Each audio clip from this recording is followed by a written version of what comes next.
Momen haru polisi bantu belikan bensin Pasutri yang dorong motor. Sebuah video yang diunggah akun TikTok Julian Ans belum lama ini menuai perhatian publik. Pasalnya, memperlihatkan momen saat anggota polisi membantu membelikan bensin kepada pengendara yang mendorong motornya di jalanan.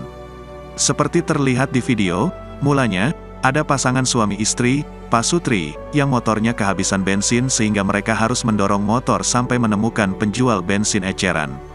Di saat bersamaan, melintas pula anggota polisi yang kemudian membantu Pasutri itu membeli bensin. Lagi duduk santai depan rumah, ada orang dorong motor didatangi polisi yang lagi lewat, tulis keterangan video. Usai dibelikan bensin, tak lupa Pasutri itu menghaturkan terima kasih.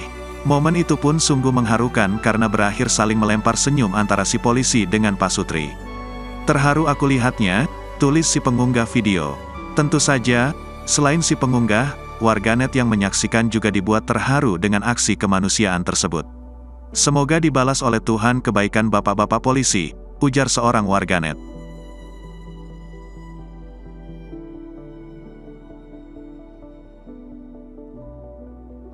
Terima kasih sudah nonton, jangan lupa like, subscribe, dan share ya!